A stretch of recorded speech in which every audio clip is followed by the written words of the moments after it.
surprise.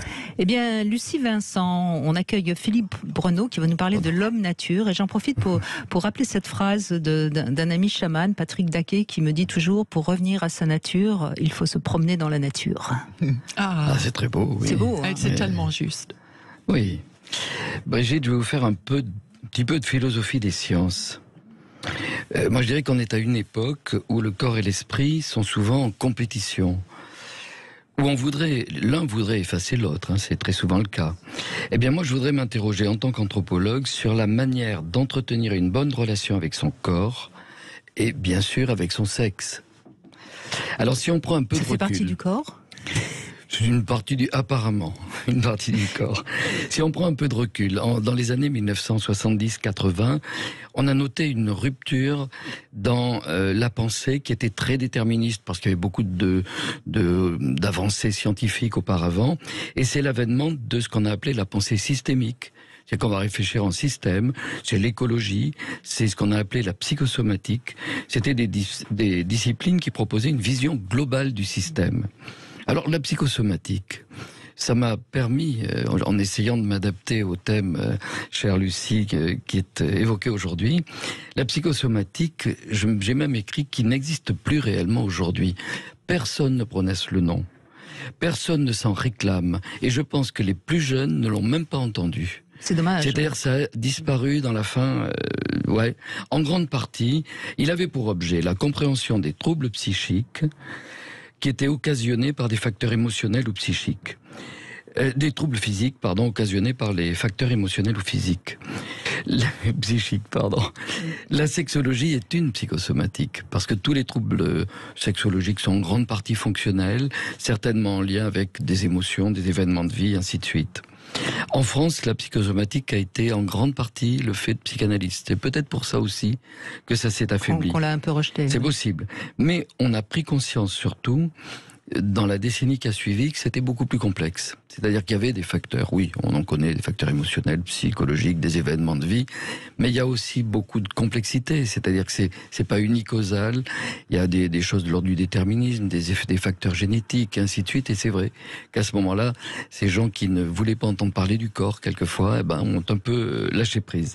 Alors cette réflexion, qui a eu le mérite, à mon avis, de mettre en évidence une autre relation qui est ignorée du monde psy, des psychanalystes, des psychothérapeutes, qui pour beaucoup n'y croient pas. C'est la relation somatopsychique, c'est-à-dire dans l'autre sens. C'est-à-dire l'impact du corps, de sa dynamique sur la psyché, sur les événements, les mécanismes naturels de défense et d'équilibre du corps. Alors l'homme nature, j'ai pris ce titre aujourd'hui, je voulais rappeler que l'humain est avant tout un animal, on le sait, le singe nu de Dalmon Morris, ça c'est évident. Et alors pour trancher le débat, mon ami Boris Cyrulnik, notre ami, a dit une chose qui est assez juste. L'humain, c'est pas l'homme masculin, l'humain est 100% nature. C'est très important qu'on entende ça, et 100% culture. Mais oui, c'est pas des histoires de 20% et ceci. C'est-à-dire qu'on est tout imprégné de nos programmations, de nos hormones, on a par exemple l'immaturité, on a à la fois l'immaturité humaine, cette espèce de très grand apprentissage qu'on va avoir, et on a toutes nos programmations animales. C'est-à-dire qu'on va avoir des tas de réactions émotionnelles qui sont communes avec les mammifères, avec les primates. Et puis nos outils, comme le langage, la réflexion, qui sont très humains. Alors ces conditions modernes de la vie urbaine, auraient tendance à nous faire croire à la totale puissance de l'esprit sur le corps. Et très souvent, d'ailleurs, beaucoup le croient. On est revenu, je crois, à quelque chose d'auparavant. Il y a beaucoup de psys qui sont certains que, comme si le corps n'existait pas. Et moi, je le vois, j'ai été un grand pratiquant avec mes patients des relaxations, des méditations, et ainsi de suite. Il y a énormément de psys qui adhèrent pas au fait que l'abandon physique, puisse avoir un impact, alors que c'est totalement évident. Donc on emprunte rarement cette voie somatopsychique, contrairement à toutes les sociétés de la tradition. C'est-à-dire quand on va dans les cultures premières, on se rend compte qu'il y a des activités, des épreuves physiques qui sont régulatrices de l'équilibre général. C'est-à-dire, on parlait hier d'ailleurs de la musique, hein, avec Soisig Belin qui faisait sa chronique sur la musique. Oui. On sait à quel point la musique va adoucir les mœurs, pour reprendre une phrase très connue. La danse, hein, vous avez écrit un livre sur la danse, Lucie Vincent, et là on est pas du tout dans quelque chose qui est de l'ordre de l'intellect, évidemment. C'est exactement là où je voulais en venir, Brigitte. Mais non, au contraire, merci Brigitte. C'est-à-dire que ça va être le sport, certains se déchargent dans le sport, les arts martiaux, par exemple le tai chi, le qigong, qui sont très diffusés aujourd'hui. La danse, hein, Lucie, tu en parles, joue autant pour la décharge physique que par l'abandon de la maîtrise de l'esprit. Parce qu'en définitive, tout le problème, ça va être ça. C'est-à-dire que les tensions, et quand on parle du lâcher-prise, c'est quand même que les tensions sont produites par l'esprit, et on va trouver un moyen de les déconnecter. Mais rien que marcher, hein, quand vous marchez, votre esprit vagabonde. Hein. Vous n'arrivez pas, quand vous marchez, à rester sur une pensée concrète tout le temps. Elle s'en va, elle revient. La marche, déjà, suffit à faire partir l'esprit. Ben c'est pour ça que la marche est supérieure à la position assise. Alors je me fais très critiquer par ma compagne, je vais vous dire, qui appelle, parce que je suis souvent assis pour écrire, par exemple, hein, elle appelle ça le ass power, c'est-à-dire la puissance du cul qui est assis. C'est-à-dire qu'on bouge pas. Et bien effectivement, c'est la marche qui va permettre de se libérer peut-être de cela. Alors il faut faire peut-être un mixte entre les deux. Moi je dirais simplement que on pourrait dire tout autant de la sexualité, moi, que je dirais comme un sport de combat qui utilise la décharge pulsionnelle à la fois physique, neuro-hormonale, par l'abandon, la maîtrise psychique. Le corps devient à ce moment-là un régulateur d'un esprit qui est trop centré sur la maîtrise. Tout le problème qu'on va avoir, c'est comment avoir ce lâcher-prise, comment déconnecter, non pas déconnecter le corps et l'esprit parce qu'ils seront toujours en lien, mais arriver peut-être par tout un tas de choses qui sont sensorielles ou motrices à permettre le relâchement psychique. Parce que ça existe dans l'autre sens, alors qu'on en parle toujours que dans, effectivement, le dénouement par le dénouement des idées. C'est pas faux, c'est pas suffisant. Et il y a qu'à voir aujourd'hui, vous parliez tout à l'heure de méditation, que ce soit la pleine conscience, que ce soit tous les autres modes qui procèdent de l'abandon des tensions corporelles, eh bien c'est évident que ça a un impact sur l'esprit. Voilà, on pense toujours à la puissance de l'esprit sur le corps, ben, il y a aussi une puissance du corps sur l'esprit. Mais mon cher Philippe, oui. Ce que tu viens de dire, hein, la puissance du corps sur l'esprit, est-ce que tu es au courant que j'ai écrit un livre qui s'appelle « Tout commence avec le corps », qui décrit dans l'espace de 250 pages exactement comment le corps agit sur, moi j'appelle ça le cerveau, parce que on n'est pas forcément d'accord sur cette notion d'esprit, parce que, comme disait Alain Prochian, l'esprit n'est pas dans le cerveau comme la confiture dans un bocal.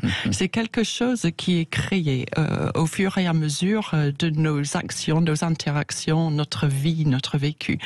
Et si j'ai écrit le livre, c'est justement parce qu'il y a eu beaucoup de découvertes sur la constitution de ce que certains appellent l'esprit, ce que on peut appeler aussi, je pense, peut-être tu me diras si tu n'es pas d'accord avec ça, que je mets ça en rapport avec la conscience de soi.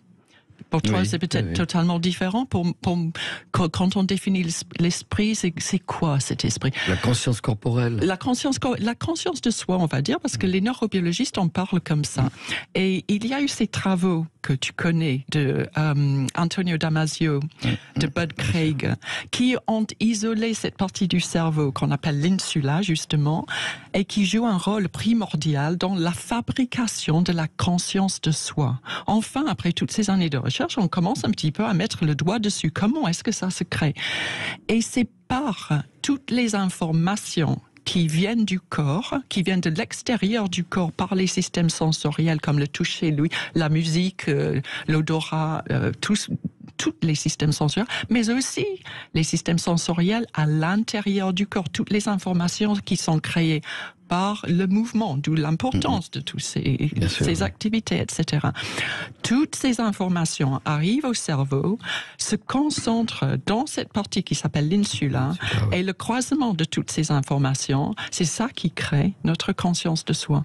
D'où donc l'importance du corps et de tout ce que nous faisons avec notre corps dans son environnement. Mais je suis totalement d'accord, ça me fait penser à une réflexion d'un philosophe italien. Oh, je suis désolée, Brigitte, on est en train de faire non, mais je vous en une prie. émission de France Culture. Pas du tout, pas du tout. Tous les auditeurs et auditrices le comprendront. Mario Serronetti avait écrit quelque chose de magnifique sur, je crois que son livre s'appelait Les silences du corps. Et il disait, le corps n'est peut-être qu'un autre nom de l'âme.